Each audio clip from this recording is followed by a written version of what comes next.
कहां तक हो गया था? पिरामिड होगा।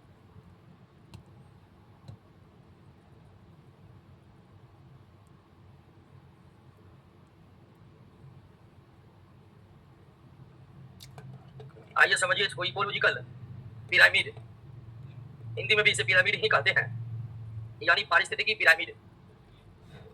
अभी तक ये आप जान गए हैं कि एक पारिस्थितिकी तंत्र में उत्पादक होते हैं, उपभोक्ता होते हैं और अपघटक होते हैं। इन तीनों से मिलकर ही किसी पारिस्थितिकी तंत्र का निर्माण होता है। और उपभोक्ता भी एक तरह के नहीं होते। प्राथमिक उपभोक्ता, द्वितीयक उपभोक्ता और तृतीयक उपभोक्ता, चौथा उपभोक्ता भी हो सकते हैं। जरूरी नहीं है कि उपभोक्ता तीन ही हो। और इसमें विशेषता यह है कि प्राथमिक उपभोक्ता हमेशा शाकाहारी होते हैं, बाकी सब उपभोक्ता मांसाहारी होते हैं। तो किसी भी पारिस्थितिकी तंत्र में उत्पादक होते हैं, भिन्न भिन्न श्रेणी के उपभोक्ता होते हैं और अपघटक होते हैं। और ये भी हम जान चुके हैं, उत्पादक उन्हें कहते हैं जो प्रकाश संश्लेषण करते हैं, यानी पेड़ पौधा ही किसी पारिस्थितिकी तंत्र के क्या है? उत्पादक है।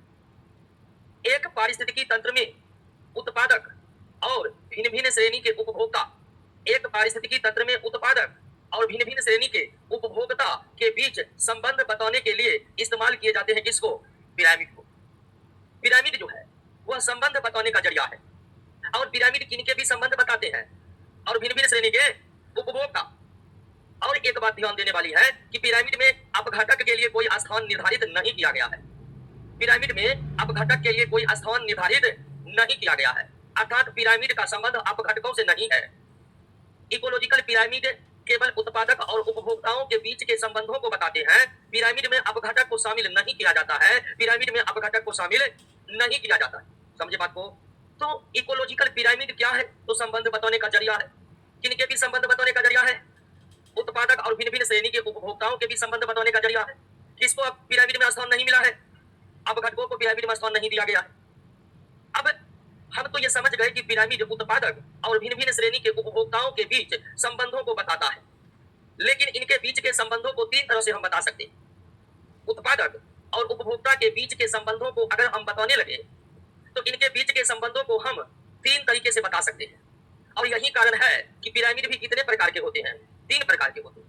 इकोलॉजिकल पिरामिड कितने प्रकार के होते हैं? तीन प्रकार के होते हैं। पहला है संख्या पिरामिड, संख्या पिरामिड। दूसरा है जैव भार पिरामिड, जैव भार पिरामिड। और तीसरा है ऊर्जा पिरामिड, ऊर्जा पिरामिड। तो पिरामिड कितने प्रकार के? तीन प्रकार के, संख्या पिरामिड, जैव भार पिरामिड और ऊर्जा पिरामिड। अब ध्यान दीजिए कि पिरामिड त्रिभुज के समान आकृति है,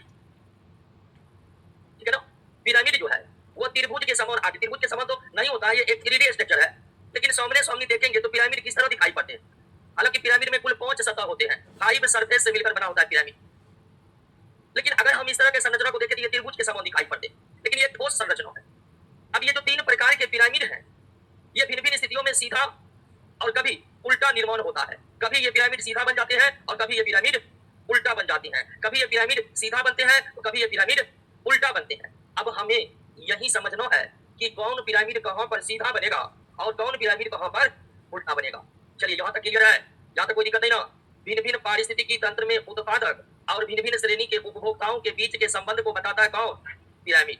पिरामिड में अपघटकों को शामिल किया नहीं गया है। ये पिरामिड कितने प्रकार के होते हैं?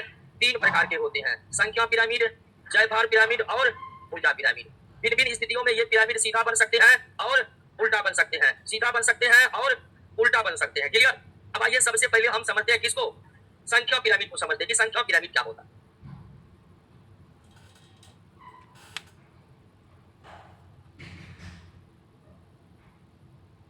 संख्या पिरामिड अब निश्चित तौर पर इसका नाम ही है संख्या पिरामिड। ऐसा पिरामिड जो उत्पादक और भिन्न भिन्न श्रेणी के उपभोक्ताओं के संख्याओं के बीच संबंध बताए उसे क्या कहते हैं? संख्या पिरामिड। परिभाषा तो सीधा सीधा निकल जाएगा।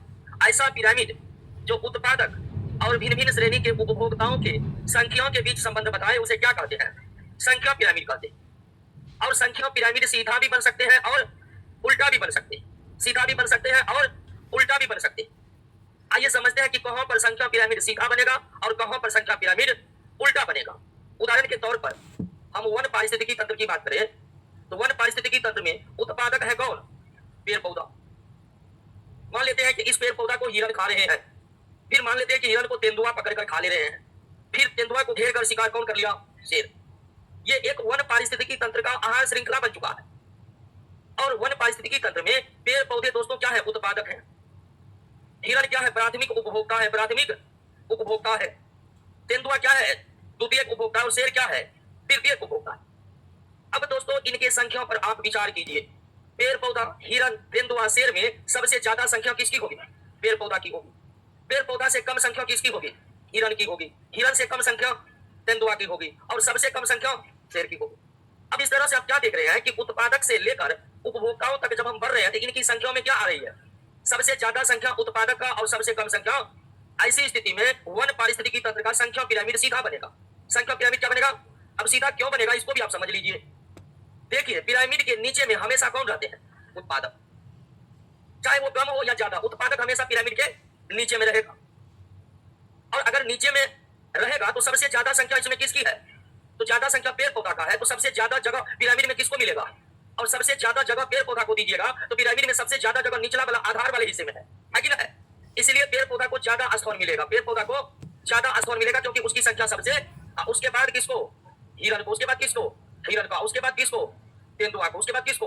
और उसके बाद किसको? शेर को। तो आप देख रहे पेड़ पौधा से कम संख्या, हिरण से कम संख्या, तेंदुआ से कम संख्या, तो ऊपर बढ़ते जाएंगे, स्थान घटते जाएगा, यानी संख्या घट रही है तो जगह भी क्या हो रहा है? और पिरामिड क्या बना है? सीधा। अगर पेड़ पौधा की संख्या सबसे कम रहता तो उसको सबसे कम जगह कहां मिलता?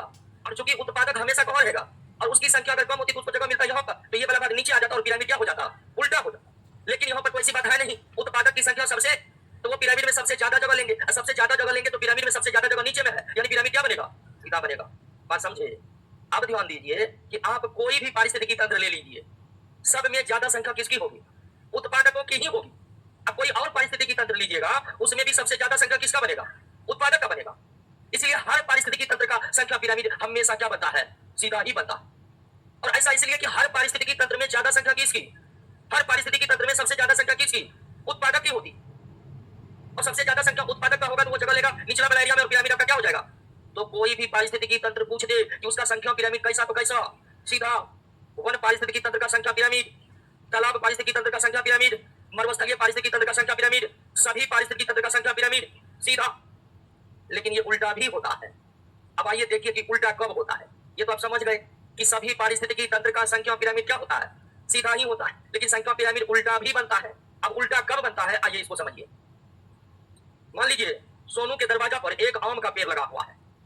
आम का पेड़, एक ही आम का पेड़, और उस आम के पेड़ में आम आया है बहुत ज्यादा, इसीलिए आम को खाने के लिए पहुंच गया ढेर सारा चिड़िया। आम खाने के लिए ढेर सारा चिड़िया पहुंच गया तो उस चिड़ियों के शरीर से भोजन ग्रहण करने के लिए और भी ढेर सारे क्या गए? कीट आ गए। हमारे पर्यावरण में कई ऐसे कीट हैं जो केवल किसके शरीर पर रहते हैं? चिड़ियों के शरीर पर रहते हैं और उसी के शरीर से भोजन प्राप्त करते हैं। तो यहाँ आम का पेड़ कितना? एक, लेकिन उस पर ढेर सारा चिड़िया, ढेर सारा चिड़ियों के शरीर में ढेर सारा कीट। अब यहाँ पर आप देखिए कि उत्पादक की संख्या कितनी है? एक। निश्चित तौर पर मान लेते एक से अधिक ही ना चिड़िया होगी, 10-20 मान लेते हैं। 10-20 चिड़िया पर कम से कम 1000 कीट तो होगा ही होगा। तो आप क्या देख रहे हैं? आप ये देख रहे हैं कि जैसे जैसे आगे बढ़ रहे हैं संख्या क्या हो रही है? बढ़ रही है। अब इसका पिरामिड बनाइएगा, ये उल्टा बन जाएगा। उल्टा काहे बनेगा? तो पिरामिड में सबसे ज्यादा स्थान कीट को मिलेगा, सबसे कम स्थान, और आम का पेड़ चूंकि उत्पादक है और इसको सबसे कम स्थान मिलेगा, तो सबसे कम स्थान पिरामिड के नोक पर होते हैं, तो नोक को नीचा लाना पड़ेगा। यहाँ हो गया दोस्तों आम का पेड़, यहाँ हो गया चिड़िया, यहाँ हो गया पिरामिड। क्या हो गया? उल्टा इसलिए हो गया कि उत्पादक की संख्या सबसे, तो वो पिरामिड में सबसे कम जगह लेगा। सबसे कम जगह पिरामिड के ऊपरी भाग में है, लेकिन उत्पादक रहेगा नीचा, तो पिरामिड के ऊपरी भाग को लाना पड़ेगा नीचा, यानी पिरामिड हो गया क्या? उल्टा। तो जब एक पेड़ को ही पारिस्थितिकी तंत्र मान ले, जब एक पेड़ को ही पारिस्थितिकी तंत्र मान ले तो उसका संख्या पिरामिड क्या होगा? उल्टा। जब एक पेड़ को ही पारिस्थितिकी तंत्र मान ले तो उसका संख्या पिरामिड क्या होगा? उल्टा। उदाहरण के तौर पर आपसे पूछ दे कि पीपल के पेड़ का संख्या पिरामिड, पीपल के पेड़ का संख्या पिरामिड, आम के पेड़ का संख्या पिरामिड, बरगद के पेड़ का संख्या पिरामिड, जब भी आपसे पूछे एक पेड़ का संख्या पिरामिड क्या होगा? वो उल्टा होगा। क्लियर? अब यहां पर ध्यान दीजिए, संख्या पिरामिड सीधा भी बनता है और उल्टा भी बनता है। सभी पारिस्थितिकी तंत्र का सभी सभी पारिस्थितिकी तंत्र का संख्या पिरामिड क्या होता है? सीधा। लेकिन केवल एक पेड़ केवल एक पेड़ परितंत्र का, पारिस्थितिकी तंत्र को शॉर्ट में परितंत्र भी कहते हैं, केवल एक पेड़ परितंत्र का संख्या पिरामिड क्या होगा? उल्टा। अब कभी आप मिस करिएगा, क्योंकि पूछता है परीक्षा, कभी पूछेगा किसका उल्टा होता है किसका, तो आपको क्या याद रखना कि सभी पारिस्थितिकी तंत्र का संख्या पिरामिड, सभी पारिस्थितिकी तंत्र का संख्या पिरामिड, लेकिन केवल एक पेड़ ही परितंत्र बन गया है, पारिस्थितिकी तंत्र बन गया है, तो उसका संख्या पिरामिड क्या होगा? उल्टा। जैसे पूछेगा समुद्र पारिस्थितिकी तंत्र का संख्या पिरामिड, वन पारिस्थितिकी तंत्र का संख्या पिरामिड, तालाब पारिस्थितिकी तंत्र का संख्या पिरामिड, मरुस्थलीय पारिस्थितिकी तंत्र का संख्या पिरामिड, बबूल के पेड़ का संख्या पिरामिड, बरगद के पेड़ का संख्या पिरामिड, अमरूद के पेड़ का संख्या पिरामिड। कभी कोई क्वेश्चन घुमा के भी पूछा है दो बार, मतलब घुमा के क्या पूछा है कि मोहन के दरवाजे पर लगे विशाल बरगद के पेड़ का संख्या पिरामिड क्या होगा? उल्टा होगा। यह एक ही पेड़ है, उसको घुमा दिया है, तो आप कंफ्यूजन में नहीं पड़ना है। सभी पारिस्थितिकी तंत्र का संख्या पिरामिड, सभी पारिस्थितिकी तंत्र का संख्या पिरामिड, लेकिन एक पेड़ पारिस्थितिकी तंत्र का संख्या पिरामिड। और ये समझे ना क्यों उल्टा हुआ क्यों सीधा? होता क्या है कि उत्पादक हमेशा नीचे में रहता है, उत्पादक हमेशा नीचे में, तो अगर उत्पादक की संख्या सबसे ज्यादा तो पिरामिड सीधा, लेकिन उत्पादक की संख्या सबसे कम तो पिरामिड। और एक पेड़ पारिस्थितिकी तंत्र में उत्पादक होते हैं केवल, तो उसे सबसे कम जगह चाहिए, लेकिन वो रहेगा हमेशा नीचे में, तो पिरामिड के नोक को नीचे में लाना पड़ता है और पिरामिड हो जाता है उल्टा। समझे? कोई दिक्कत? अब कौन पारिस्थितिकी तंत्र का संख्या पिरामिड सीधा होगा और किसका उल्टा होगा? क्या ऐसे प्रश्नों में जवाब देने में कोई दिक्कत होगा? होगा। पिरामिड में किसको कोई स्थान नहीं मिला है।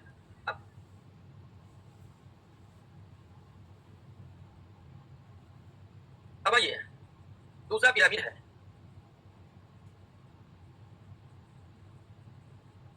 जयभार पिरामिड।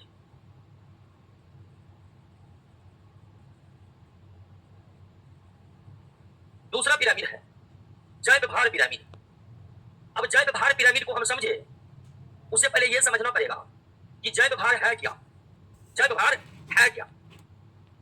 दोस्तों, सजीवों के शुष्क भार,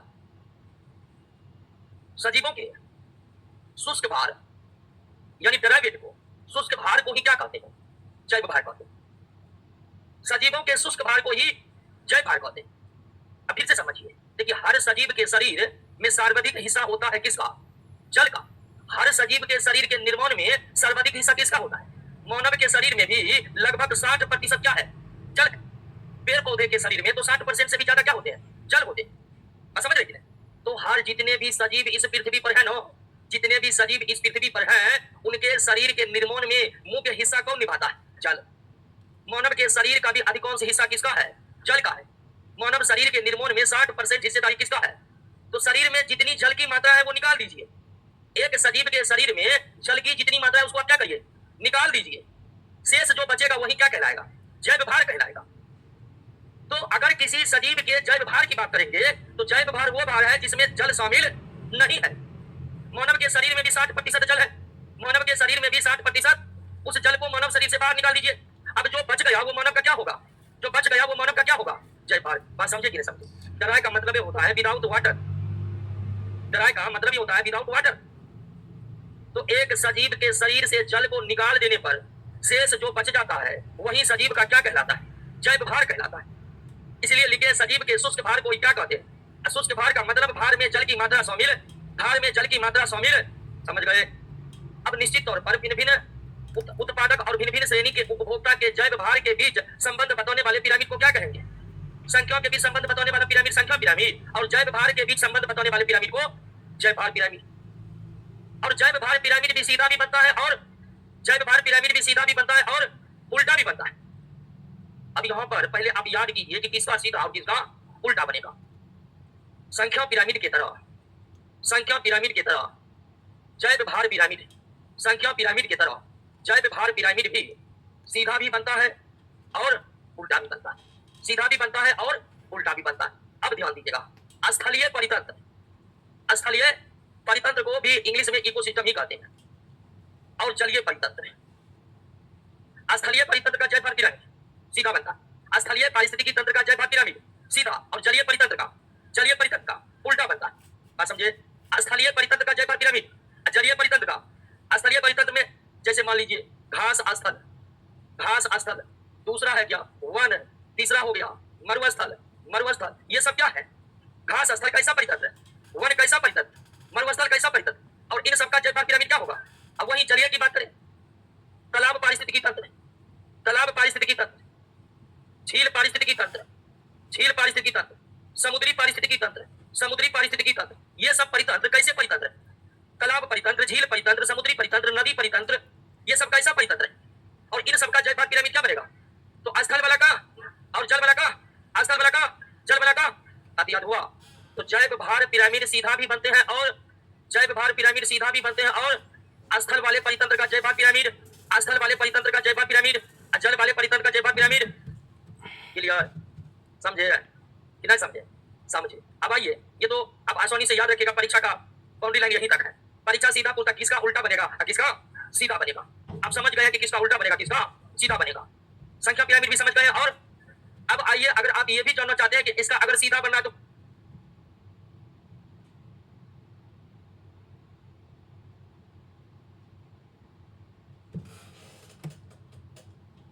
याद हो गया ना?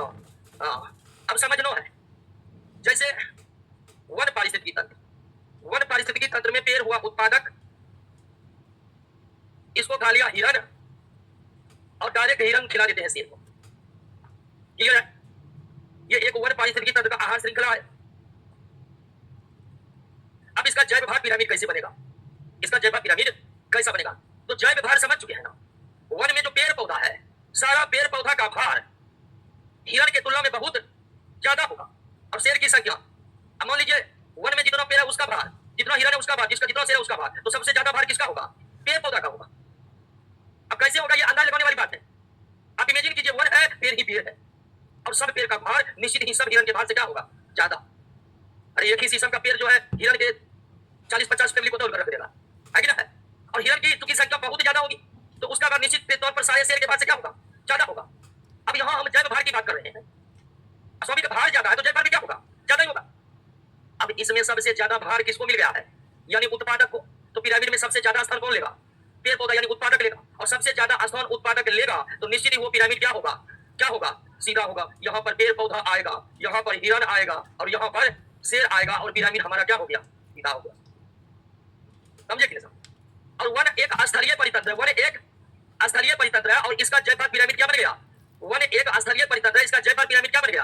अब एक दूसरा एग्जांपल लेते हैं जलीय परितंत्र का। जैसे तालाब परितंत्र, तालाब परितंत्र में पादप, प्लवक, इसको खाता है जंतु प्लवक, जंतु प्लवक मतलब प्रोटोजोआ। इसको खाता है छोटी मछली, छोटी मछली को खाता है बड़ी मछली, है ना जी? अब हम भार की बात कर रहे हैं। शैवाल के भार से कहीं अधिक भार होगा किसका? और प्रोटोजोआ से कहीं अधिक भार होगा। सबसे अधिक भार किसका होगा? अगर तालाब में सब चीज का वेट करने लगिएगा तो सबसे ज्यादा वेट तालाब में किसका निकलेगा? ये सब तो एक कोशिकीय प्राणी है। करोड़ों अरबों शैवाल को तोलेंगे ना तो भी 10-20 ग्राम होगा। अकेले एक बड़ी मछली 5 किलो का, एक बड़ी मछली पूरे जंतु प्लवक के भार से भी अधिक हो जाएगा, एक बड़ी मछली पूरे पादप प्लवक के भार से अधिक हो जाएगा। तो आप क्या देख रहे हैं? आप यहाँ पर देख रहे हैं कि भार सबसे ज्यादा और सबसे कम है, और पादप प्लवक ही उत्पादक है। तो जैव भार पिरामिड बनाएंगे तो सबसे कम स्थान किसको मिलेगा? चूंकि पादप प्लवक उत्पादक है तो ये हमेशा ये नीचे में रहेंगे और सबसे कम स्थान लेंगे, और ये नीचे में रहकर सबसे कम स्थान लेंगे। तो एक ही उपाय है कि पिरामिड को क्या करिए? पिरामिड को क्या करिए? उल्टा करिए, तभी ऐसा संभव है। ये हो गया पादप प्लवक, जंतु प्लवक, छोटी मछली और बड़ी मछली, बड़ी मछली, छोटी मछली, सावन भी चल रहा है, और जंतु प्लवक और पादप प्लवक। समझे? ये तालाब पारिस्थितिकी तंत्र था, ये जलीय पारिस्थितिकी तंत्र था, और इसका जैव भार पिरामिड क्या बन गया? तो आपको केवल याद रखना है दोस्तों, क्या याद रखना ये है कि याद रखना ये है कि जैव भार पिरामिड सीधा भी बनते हैं, और जैव भार पिरामिड सीधा भी बनते हैं, और जैव भार पिरामिड सीधा किसका बनता है? जैव भार पिरामिड सीधा किसका बनता है? जैव भार पिरामिड उल्टा किसका बनता है? अब दिक्कत होगा नहीं ना? संख्या पिरामिड भी सीधा भी बनते हैं, और जैव भार पिरामिड भी सीधा भी बनते हैं, और किसका सीधा किसका उल्टा क्लियर हो गया। अब तीसरा पिरामिड कौन है?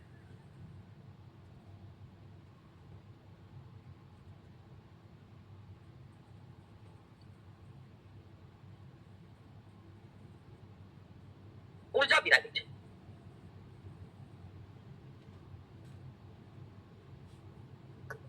ऊर्जा पिरामिड का परिभाषा क्या होगा वो आप आसानी से दे सकते हैं कि पारिस्थितिकी तंत्र के उत्पादक और भिन्न भिन्न उपभोक्ताओं के पास मौजूद ऊर्जा के बीच के संबंध को बताने वाले पिरामिड को क्या कहते हैं? संख्या के बीच संबंध बतलाने वाले को संख्या पिरामिड, जैव भार के बीच संबंध बताने वाले को जैव भार पिरामिड, और ऊर्जा के बीच संबंध बताने वाले को ऊर्जा पिरामिड। पिरामिड संबंध बताने का जरिया है तो सीधा और उल्टा बनेगा होते। और दोस्तों ऊर्जा पिरामिड की जब हम बात करते हैं तो ये पिरामिड कभी भी उल्टा नहीं बनते। ये पिरामिड हमेशा कोई भी पारिस्थितिकी तंत्र ले लीजिए हमेशा कैसा बनता है? सीधा। ऊर्जा पिरामिड किसी भी दशा में उल्टा बनता ही नहीं है। ऊर्जा पिरामिड हमेशा कैसा बनता है? सीधा। अब ऊर्जा पिरामिड हमेशा सीधा क्यों बनता है, इसके क्या कारण है? तो दोस्तों जब आपको एनर्जी फ्लो के बारे में बता रहे थे कल के क्लास में हम ऊर्जा प्रवाह के बारे में जिक्र किए थे, ये थे ना। ऊर्जा प्रवाह के बारे में जब हम पढ़ रहे थे तो हम पढ़े थे कि किसी भी पारिस्थितिकी तंत्र में सबसे ज्यादा ऊर्जा किसके पास? उत्पादक के पास। अब कोई भी पारिस्थितिकी तंत्र ले लीजिए सबसे ज्यादा ऊर्जा किसके पास? तो अगर उत्पादक के पास सबसे ज्यादा ऊर्जा रहता है तो पिरामिड ऊर्जा पिरामिड में सबसे ज्यादा स्थान कौन लेगा? उत्पादक। और उत्पादक सबसे ज्यादा स्थान लेगा तो निश्चित ही पिरामिड क्या बनेगा? क्योंकि उत्पादक नीचे में रहते हैं और नीचे में ज्यादा स्थान लेने का मतलब है कि नीचे में पिरामिड का आधार होगा और नीचे में पिरामिड का आधार हुआ तो निश्चित तौर पर पिरामिड हमेशा और हमेशा क्या बनेगा? तो दोस्तों सबसे पहले हम बात किए थे संख्या पिरामिड का। संख्या पिरामिड का संख्या पिरामिड भी सीधा भी बनते हैं और उल्टा भी बनते हैं। सभी परितंत्र का संख्या पिरामिड क्या बनता है? लेकिन एक पेड़ परितंत्र का संख्या पिरामिड उल्टा। उसके बाद जैव भार पिरामिड सीधा भी बनता है और उल्टा भी बनता है। सीधा भी बनता है और उसके बाद यह याद रखना है कि स्थलीय परितंत्र का जैव भार पिरामिड सीधा और जलीय परितंत्र का जैव भार पिरामिड। तीसरा ऊर्जा पिरामिड उल्टा बनता ही यह हमेशा क्या बनता है? कहिए अब परीक्षा में गलती हो सकता है कि कौन सीधा होगा कौन उल्टा। तो पिरामिड में किसको कोई स्थान नहीं मिला है? अपघातक को। तो पिरामिड में किसको स्थान मिला है? उत्पादक को। और एक पारिस्थितिकी तंत्र में उत्पादक और भिन्न भिन्न श्रेणी के उपभोक्ताओं के बीच के संबंध को बताता है कौन? पिरामिड कितने प्रकार के? 3 प्रकार के। कौन पिरामिड कभी उल्टा नहीं बनता है? ऊर्जा पिरामिड। कौन पिरामिड हमेशा सीधा बनता है? संख्या पिरामिड। और जैव भार पिरामिड सीधे भी बनते हैं और किसका सीधा बनेगा किसका उल्टा बनेगा क्लियर समझ गए? चलिए पिरामिड हो गया। अब आप एक बार पिरामिड को पढ़िए तो तब अगला टॉपिक पर आते हैं।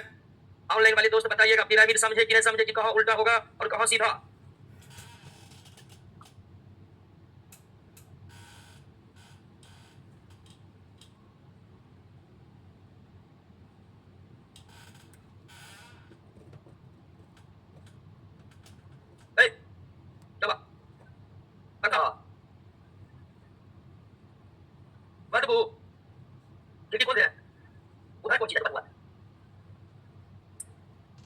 अच्छा देख लेते पहले भी पिरामिड पढ़िए तो।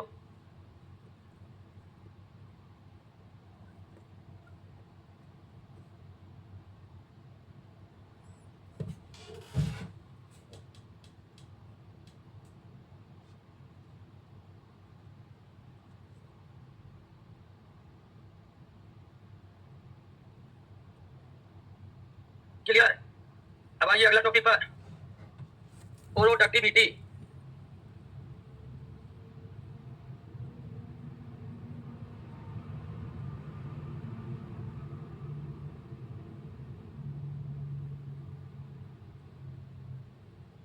ध्यान दीजिए अब समझना है बात मत करिए। प्रोडक्टिविटी क्या है? उत्पादकता क्या है? पारिस्थितिकी तंत्र की उत्पादकता।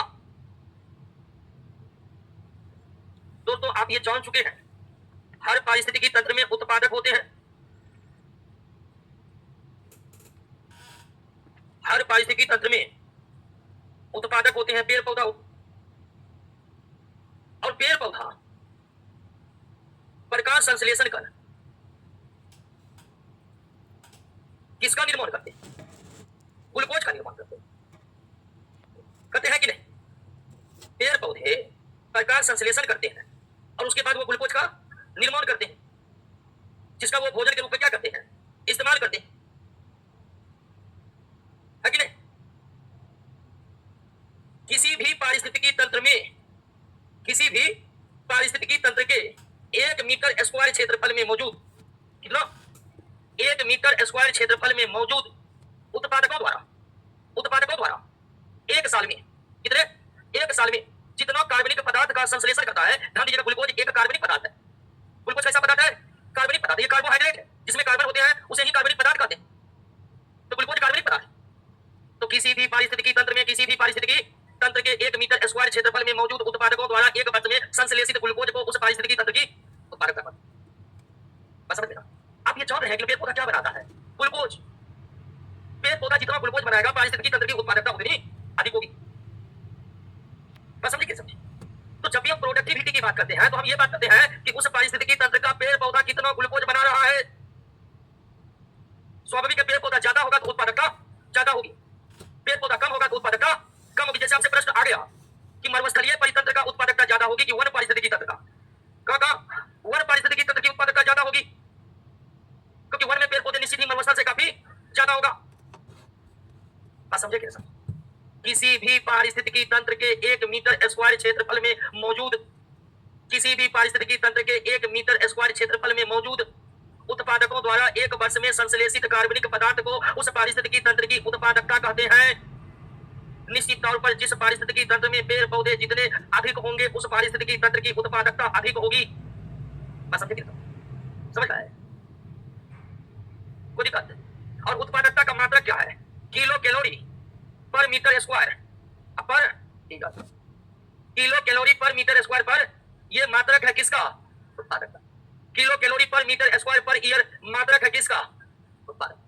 समझे? उत्पादक किसी भी पारिस्थितिकी तंत्र के एकांक क्षेत्रफल यानी 1 मीटर स्क्वायर क्षेत्रफल में मौजूद उत्पादकों द्वारा 1 साल में संश्लेषित कार्बनिक पदार्थ यानी बनाए गए कार्बनिक पदार्थ को उस पारिस्थितिकी तंत्र की क्या कहते हैं, उत्पादकता का मात्रक क्या है, किलो कैलोरी पर मीटर स्क्वायर पर। किलो कैलोरी पर मीटर स्क्वायर पर उत्पादकता किस पर निर्भर करती है, आप समझे? अब ध्यान दीजिए, ये तो उत्पादक तो समझ गए, जितना ग्लूकोज बन रहा है वही क्या है, सीधी सी बात है। बनाया गया ग्लूकोज पारिस्थितिकी तंत्र की उत्पादकता है, बनाया गया ग्लूकोज पारिस्थितिकी तंत्र की उत्पादकता है। जितना अधिक पेड़ पौधा होगा उतनी ही अधिक क्या होगी, उत्पादकता का मात्रक क्या है, क्लियर? अब आइए कि उत्पादकता के भी 2 प्रकार,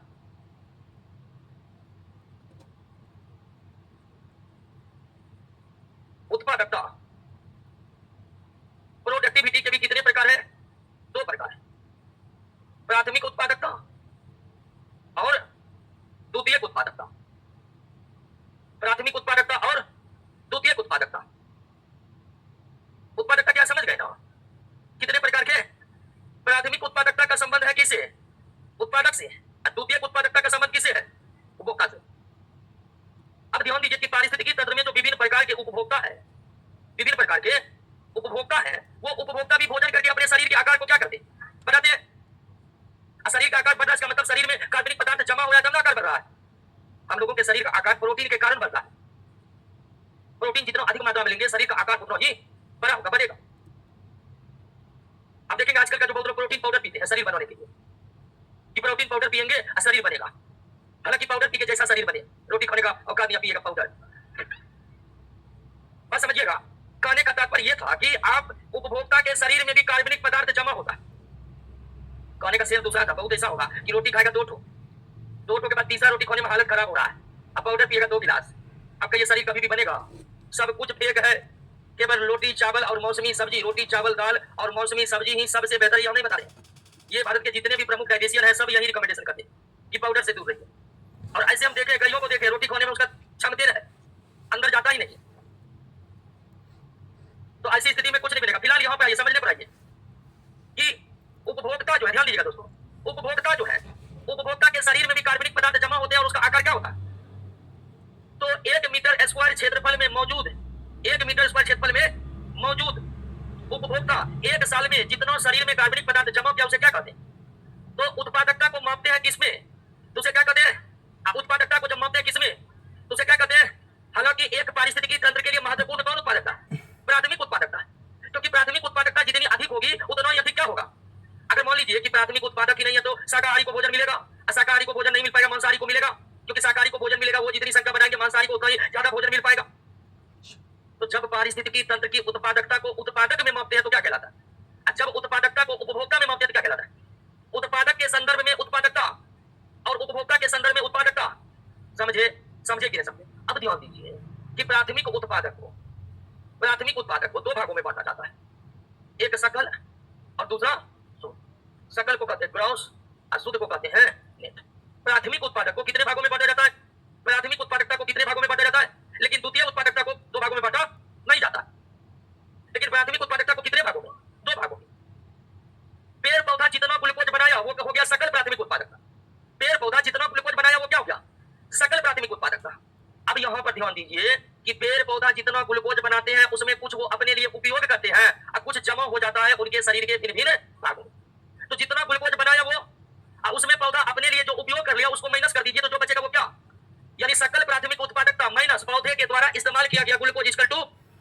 क्लियर हुआ, समझे कि नहीं समझे। जितना ग्लूकोज बना वो क्या हो गया, उसमें पौधे अपने लिए जो उपयोग करने के बाद बचा, शुद्ध प्राथमिक उपभोक्ता को कौन ग्रहण कर लेगा, बात समझे कि नहीं समझे। कोई दिक्कत। लेकिन किसी भी पारिस्थितिकी तंत्र के महत्वपूर्ण उत्पादकता कौन है, अगर प्राथमिक उत्पादकता कम होगी तो द्वितीय उत्पादकता अपने आप कम हो जाएगी। इसलिए ज्यादातर स्थितियों में उत्पादकता मतलब किस उत्पादकता की बात हो रही है, प्राथमिक उत्पादकता का मतलब किसकी उत्पादकता, उत्पादक जितने अधिक होंगे प्राथमिक उत्पादकता उतनी अधिक होगी। बात समझ गए, उत्पादकता समझे। पढ़िए तो उत्पादकता के बारे में।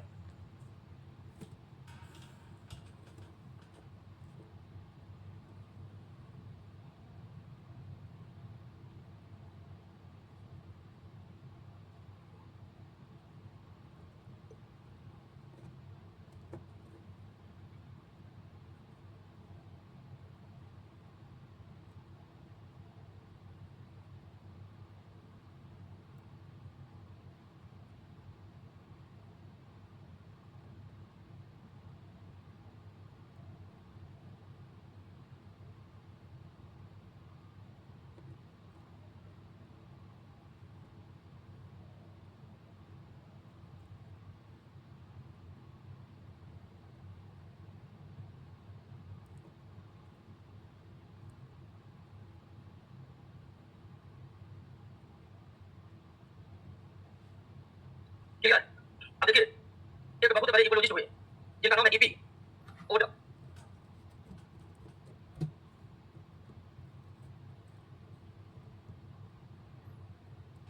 क्लियर। अब देखिए एक बहुत बड़े इकोलॉजिस्ट हुए जिनका नाम है ईपी ओडम। ईपी ओडम जाने माने इकोलॉजिस्ट थे, पर्यावरणविद थे, और ईपी ओडम ने पृथ्वी पर मौजूद सभी पारिस्थितिकी तंत्र को उत्पादकता के आधार पर तीन भागों में डिवाइड किया।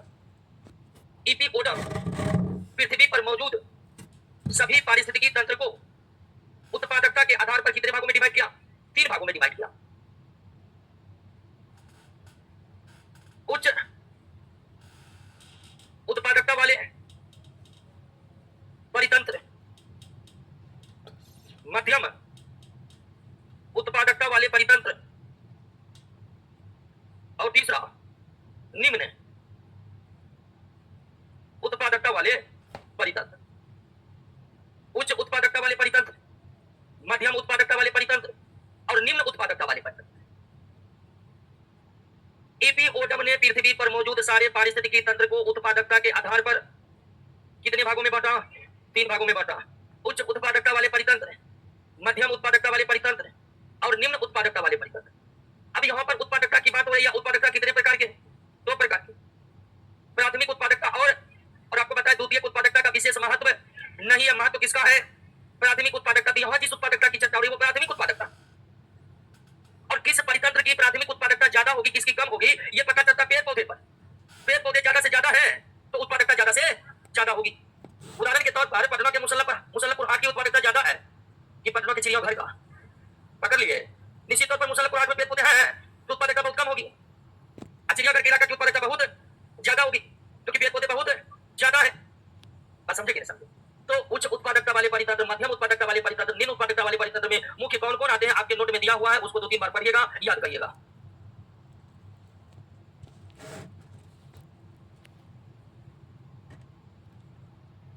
क्लियर?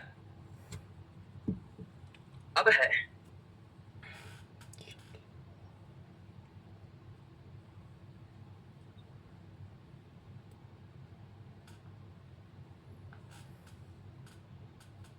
आइए अब समझते हैं पारिस्थितिकी अनुक्रमण को। पारिस्थितिकी अनुक्रमण क्या है? पिरामिड समझ गए, प्रोडक्टिविटी समझ गए, अब आते हैं अनुक्रमण क्या है, इकोलॉजिकल सक्सेशन क्या है, पारिस्थितिकी अनुक्रमण क्या है। ध्यान दीजिए, किसी भी पारिस्थितिकी तंत्र में, कोई भी पारिस्थितिकी तंत्र, कोई भी पारिस्थितिकी तंत्र, उसमें उत्पादक और उपभोक्ता हमेशा एक जैसे नहीं रहते। बातों पर गौर कीजिएगा, कोई भी पारिस्थितिकी तंत्र में उत्पादक और उपभोक्ता हमेशा एक जैसे नहीं रहते।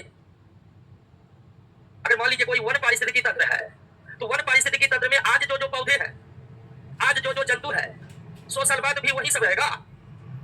नहीं, उसमें कुछ बदलाव आ जाएगा, उसमें कुछ बदलाव आ जाएगा। या आप देखे होंगे कि खेतों में आज आप कुछ नहीं लगाइए, एकदम खेत को पट्टी छोड़ दीजिए, 1-2 साल बाद अपने आप उसमें छोटा छोटा पेड़ पौधा उगाएगा, और छोड़ दीजिए तो कुछ समय बाद बड़े बड़े पेड़ पौधे अपने आप उगने लगेंगे। अब बहुत साल तक कुछ नहीं उगाइए तो पता चले खेत में घामन सांप सब रहा। यानी समय बीतते जा रहा है और उत्पादक उपभोक्ता में बदलाव आते जा रहा है कि नहीं? तो इस पृथ्वी पर कोई भी पारिस्थितिकी तंत्र है, तो कोई भी पारिस्थितिकी तंत्र में आज जो पेड़ पौधे हैं, आज जो जीव जंतु है, उसमें समय के साथ क्या होते रहता है? बदलाव होते रहता है। 100 साल बाद कुछ नया पेड़ आ जाएंगे, कुछ पुराने का अस्तित्व मिट जाएगा, कुछ नए जंतु आ जाएंगे, कुछ पुराने जंतुओं से खाली हो जाएगा। पारिस्थितिकी तंत्र, किसी भी पारिस्थितिकी तंत्र के, किसी भी पारिस्थितिकी तंत्र में समय के साथ उत्पादक और उपभोक्ताओं के जातियों में जो बदलाव होते रहता है, उसे क्या कहते हैं? अनुक्रमण का। बात समझे कि नहीं समझे? आपका खेत एकदम परती था, उसमें कुछ नहीं था, आपने उसे एकदम छोड़ दिया, धीरे धीरे छोटे छोटे पौधे अपने आप उगेंगे, फिर आप छोड़ दीजिएगा, छोटे पौधे की जगह मध्यम आकार के पौधे उगने लगेंगे अपने आप, मध्यम आकार को भी छोड़ दीजिएगा, खुद बड़े वृक्ष अपने आप पनपने लगेंगे। ये जो हो रहा है वो क्या हो रहा है? अनुक्रमण हो रहा है, अनुक्रमण। और अनुक्रमण को सामुदायिक, अनुक्रमण को समुदाय गतिकी भी कहते हैं। पारिस्थितिकी अनुक्रमण को और दूसरा किस नाम से जाना जाता है? समुदाय गतिकी के नाम से जाना जाता है, कम्युनिटी डायनेमिक्स। आपने नोट दिया हुआ है। एक पारिस्थितिकी तंत्र में समय के साथ उत्पादक उपभोक्ताओं में जो बदलाव आते रहते हैं उसे क्या कहते हैं? अनुक्रमण कहते हैं। एक पारिस्थितिकी तंत्र में समय के साथ उत्पादक और उपभोक्ताओं में जो बदलाव आते रहते हैं उसे हम क्या कहते हैं? अनुक्रमण को। और दूसरा किस नाम से जानते हैं? समुदाय गतिकी के नाम से जानते हैं।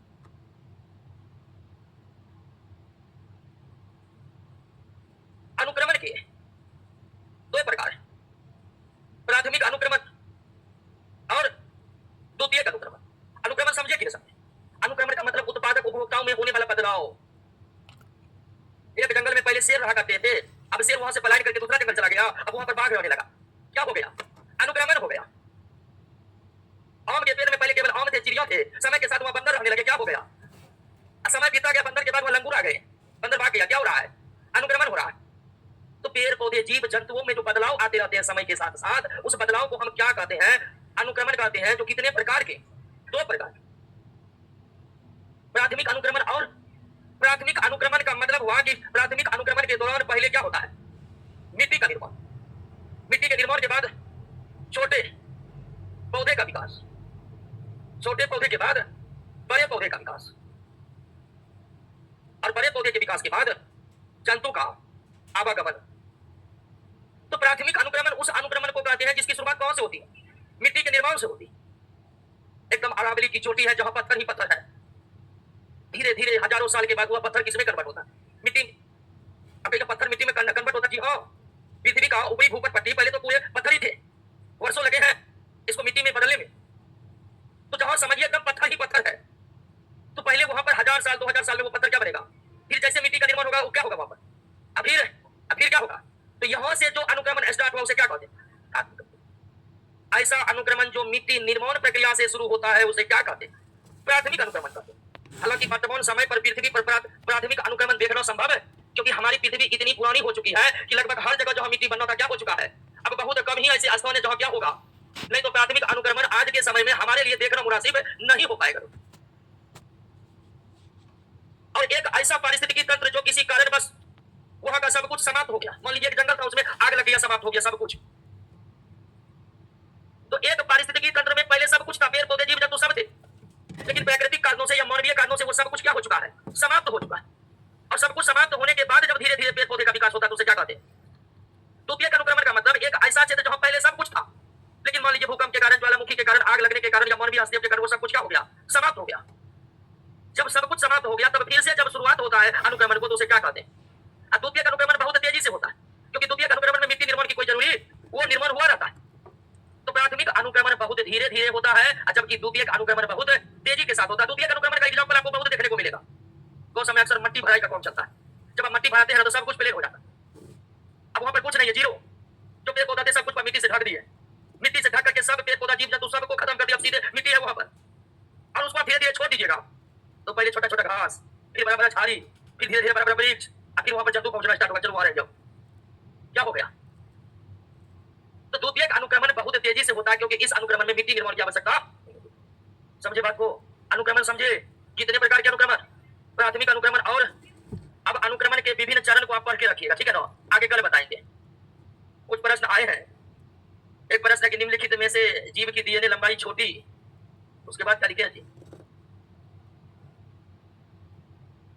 डीएनए की सबसे छोटी लंबाई जो है बैक्टीरियोफेज में ही होगा, इसका आंसर डी होगा दोस्तों, जिसका भी है।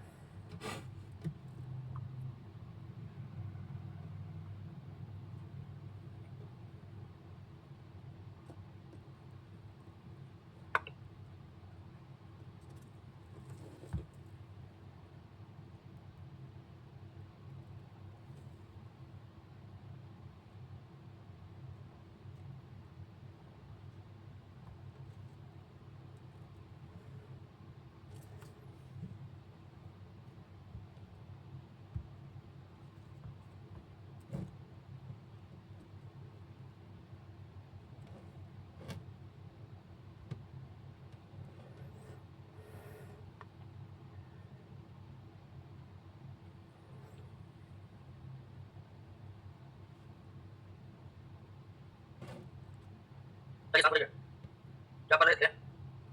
ये हो गया था।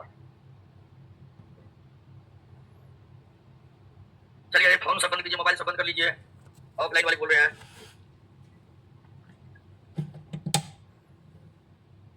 फॉन्ट को बड़ा करो बाबू, कमेंट में देख।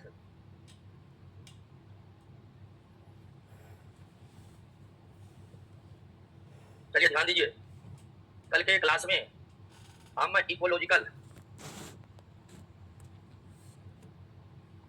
सक्सेशन को पढ़े थे। अनुक्रमण, पारिस्थितिकी अनुक्रमण, इकोलॉजिकल सक्सेशन, और इसको समझ चुके थे।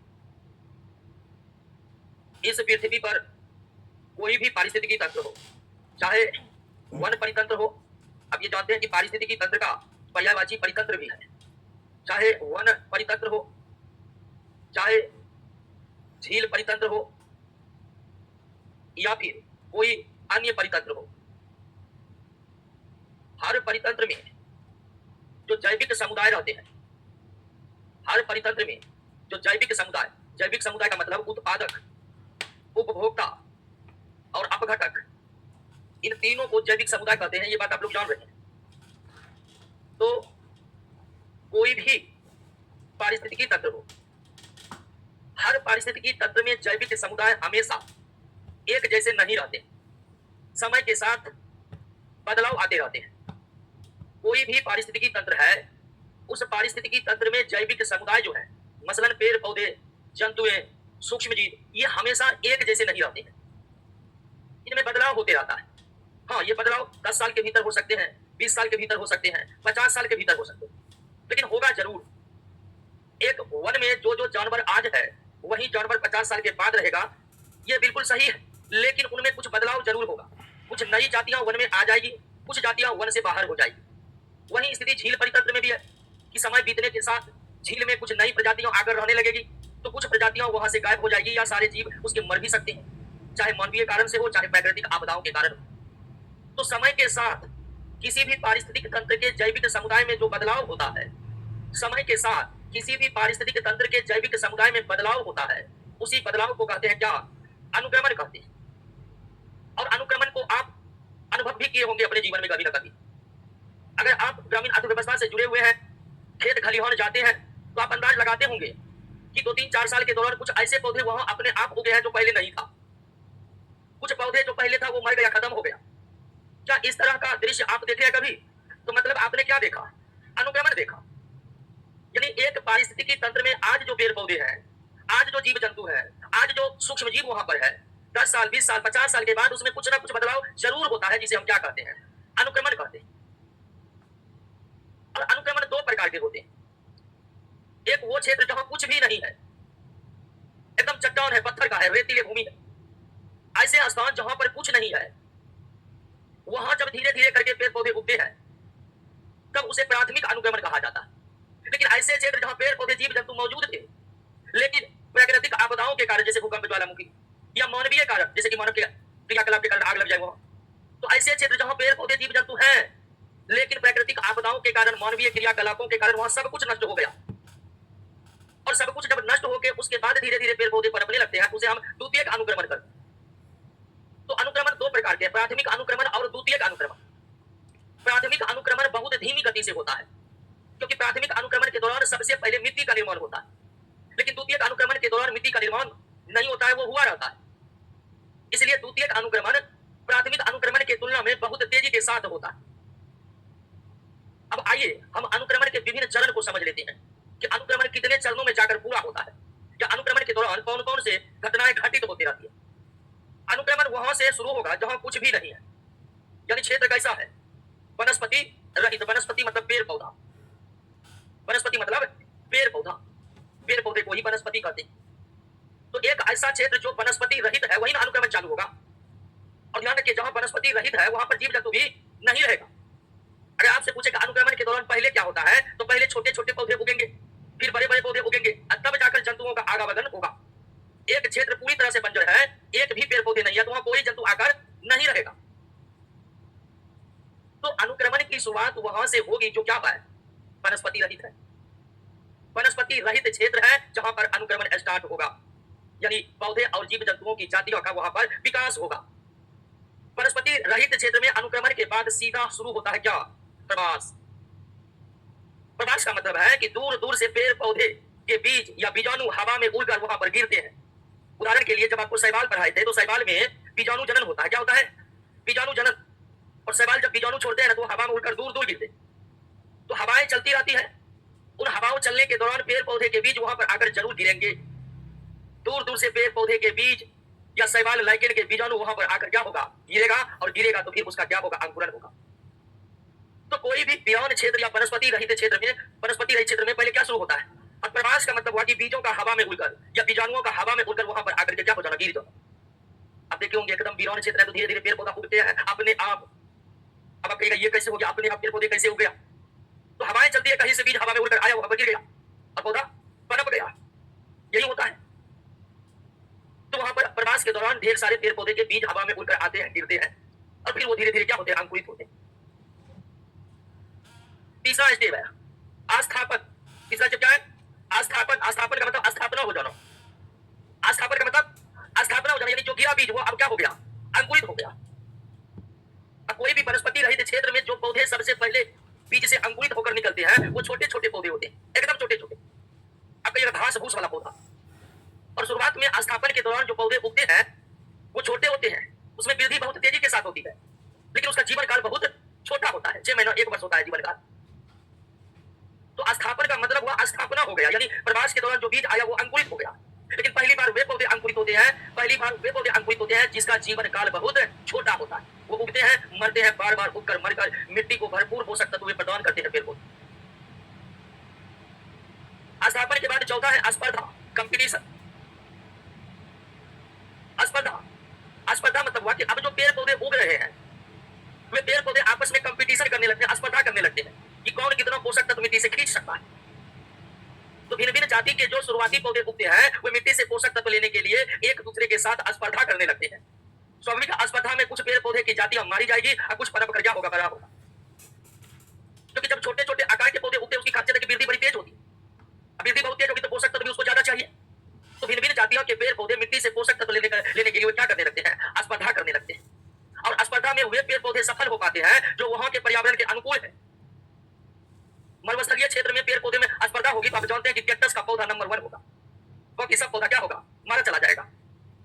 तो हर क्षेत्र के पौधे की अपनी खास विशेषता होती है। तो जो पौधा वहां के पर्यावरण के अनुकूल है अंत में स्पर्धा में वही विजय पाते हैं और फिर वही अपना जीवन को फिर नए सिरे से स्पर्धा रहित सिरे से आगे बढ़ाते हैं। पांचवा स्टेप है दोस्तों क्या, प्रतिक्रिया। प्रतिक्रिया का मतलब स्पर्धा में जो सफल हुआ है, स्पर्धा में जो पेड़ पौधे सफल हुआ है, अब वो वहां के अजैविक घटक, अजैविक घटक समझते हैं जी, अजैविक घटक, अजैविक घटक मतलब जल, मृदा, हवा, विभिन्न प्रकार के पोषक पदार्थ, प्रकाश, उष्मा, ताप, दाब, ये सब क्या है, अजैविक घटक। स्पर्धा में जीते हुए पेड़ पौधे अजैविक घटक के साथ अपना संतुलन बिठाने का प्रयास करते हैं, जिसे क्या कहते हैं, प्रतिक्रिया। और प्रतिक्रिया वो चरण है जहां पर मानव भी हस्तक्षेप करने लगता है। यहां से यहां तक आ गया, इससे यहां तक मानव का कोई हस्तक्षेप नहीं रहता है। लेकिन प्रतिक्रिया अनुक्रमण का वो चरण है जहां पर मानव क्या करने लगता है, हस्तक्षेप करने लगता है। मतलब मानव गया एक पौधा को काट कर ले आया, क्या है, जलावन के लिए। जब तक स्पर्धा हो रहा था तो मानव को कोई लाभ नहीं दिख रहा था, लेकिन स्पर्धा में कुछ पेड़ पौधे सफल हो गए जो अपने जीवन को क्या करने लगे, बनाने लगे। तब जाकर मानव वहां क्या कर गया, प्रवेश कर गया। प्रवेश कई कारणों से हो सकता है जो पेड़ पौधा वहां पर स्पर्धा में जीता उसके फल अच्छे होता हो, या जो पेड़ पौधा वहां पर आया उस पेड़ पौधा की कीमत मार्केट में अच्छी हो, या कोई पेड़ पौधा जो है वो जलावन के दृष्टिकोण से उपयोगी हो तो मानव वहां पर अपने फायदे के लिए क्या कर जाएगा, प्रवेश कर जाएगा। तो स्पर्धा में सफल पेड़ पौधे जब वहां के अजैविक घटकों के साथ अपना तालमेल बिठाते हैं, जिसे क्या कहते हैं। और प्रतिक्रिया वो चरण है जहां मानव भी क्या करेगा, प्रवेश कर जाएगा। और अंतिम चरण क्या है, स्थिरीकरण। क्या है, स्थिरीकरण के दौरान वही पौधे अब बचे रहेंगे जो वहां के पर्यावरण के अनुकूल है। समझ गए। तो इस तरह से अनुक्रमण होता है, मतलब किसी वीरान क्षेत्र में जैविक घटकों का विकास इसी क्रम में होता है। वनस्पति रहित है यानी कुछ भी नहीं है, पेड़ पौधे जहां नहीं हुआ जंतु भी नहीं रहेगा, कीट मकोड़े भी वहां नहीं आएगा। वनस्पति सहित क्षेत्र में सबसे पहले हवा में उड़कर कहीं से बीज आकर वहां गिरते हैं, अर्थात क्या होता है, फिर जाकर वे अंकुरित होते हैं। मतलब क्या हुआ, फिर शुरुआत में जो पौधे अंकुरित होते हैं वे मिट्टियों से पोषक तत्व प्राप्त करने के लिए स्पर्धा करते हैं। स्पर्धा में सफल हुए होते हैं जो वहां के पर्यावरण के अनुकूल है। फिर पर्यावरण के अनुकूल पौधे जब विजय प्राप्त कर लेते हैं स्पर्धा में तो वो अजैविक घटकों के साथ क्या करते हैं और प्रतिक्रिया करके अपने को वहां स्थापित करते हैं। तब जाकर हमारा पारिस्थितिक तंत्र क्या हो जाता है, स्थिर हो जाता है। उसे क्या कहते हैं, स्थिरीकरण। तो अनुक्रमण कुल कितने चरणों में पूरा हुआ, 6 चरणों में पूरा हुआ। बस समझ गए अनुक्रमण क्या है, समझ गए ना। खुद पढ़िए, अनुक्रमण को पढ़िए, तब हम अगले टॉपिक पर आते हैं। ऑनलाइन वाले दोस्तों नितिन कुमार, डेनियल, प्रिंस यादव, किरण कुमारी, आप लोग बताइए कि अनुक्रमण को समझे कि नहीं समझे।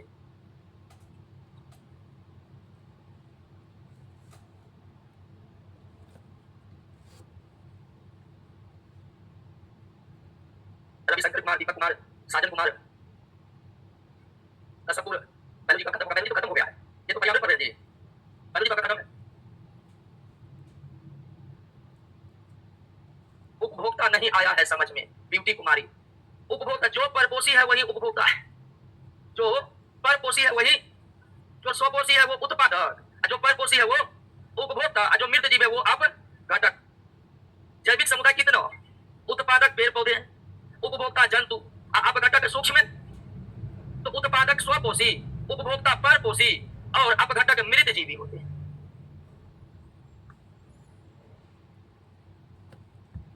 बायोटिक इंटरेक्शन,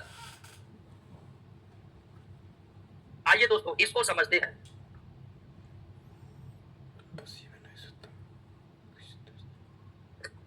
बायोटिक इंटरेक्शन, जैविक अन्योन्य क्रिया। और जैविक का मतलब सजीव होता है, ये बात आप जानते हैं। जैविक का मतलब सजीव। किसी भी पारिस्थितिक तंत्र में जो जैविक घटक है, किसी भी पारिस्थितिक तंत्र में जो जैविक घटक है, यानी कि जो पेड़ पौधा है, जो जंतु है, जो सूक्ष्मजीव है, ये एक दूसरे को प्रभावित करते हैं। किसी भी पारिस्थितिकी तंत्र में जो जैविक समुदाय है, जैविक समुदाय कितना, 3। जो जैविक समुदाय है, पेड़ पौधे, जंतु, सूक्ष्मजीव, क्या ये सभी एक दूसरे से स्वतंत्र है? क्या जंतु को पेड़ पौधे से कोई मतलब नहीं है? क्या पेड़ पौधे को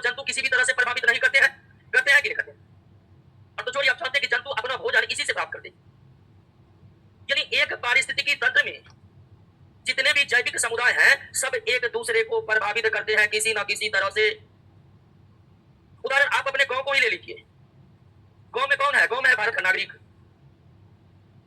गांव में है गाय, गांव में भैंस, कुत्ता, बिल्ली, तमाम तरह की चिड़िया, पेड़ पौधे, है ना। समझने पर ध्यान दीजिएगा, समझना जरूरी है। तो गांव में जो भारत के नागरिक रह रहे हैं, गाय भैंस कुत्ता बिल्ली चिड़िया पेड़ पौधे हैं, क्या ये सभी एक दूसरे को प्रभावित नहीं करते हैं? करते हैं।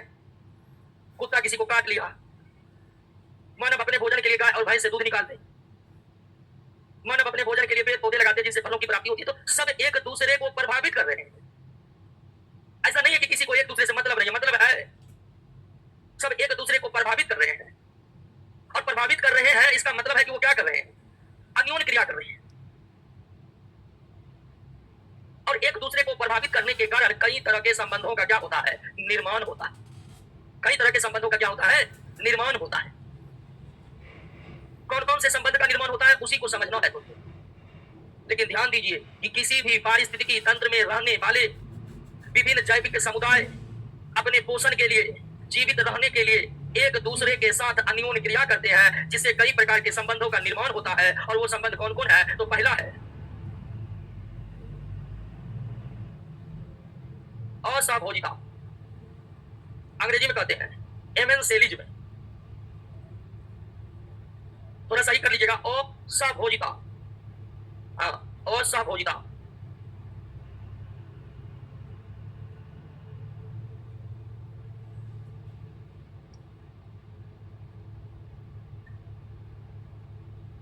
सही कर लीजिए।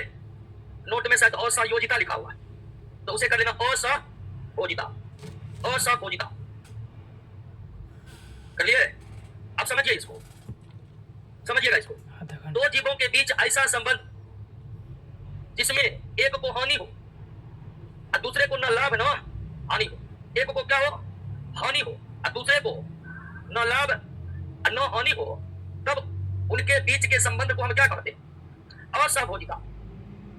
दो जीवों के बीच ऐसा संबंध, दो जीवों के बीच ऐसा संबंध जिसमें एक को हानि हो और दूसरा को न लाभ न हानि हो, तो इस संबंध को क्या कहते हैं? असहभोजिता। असहभोजिता। उदाहरण से समझिए, पेनिसिलियम कवक, पेनिसिलियम कवक और जीवाणु, पेनिसिलियम कवक और जीवाणु के बीच का संबंध कैसा है? असहभोजिता। क्योंकि जब दोनों एक दूसरे के साथ रहते हैं तो पेनिसिलियम कवक के प्रभाव से जीवाणु मरने लगते हैं, यानी जीवाणु को क्या हो रहा है? लेकिन पेनिसिलियम कवक को इससे कोई ना लाभ होता है ना कोई हानि होता है। पेनिसिलियम कवक और जीवाणु जब एक साथ आते हैं तो पेनिसिलियम कवक से इस तरह के रासायनिक पदार्थ निकलते रहते हैं जो जीवाणु को क्या करते हैं? मार डालते हैं।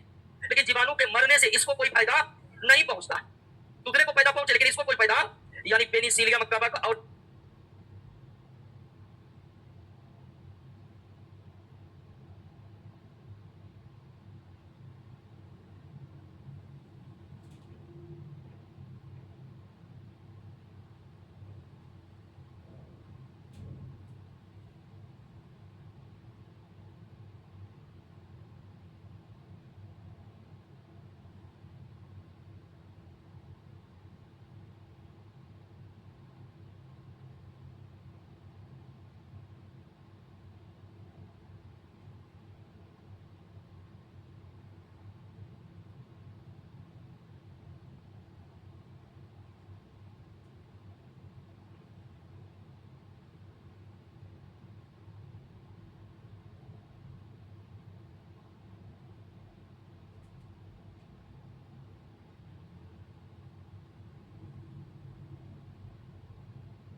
खत्म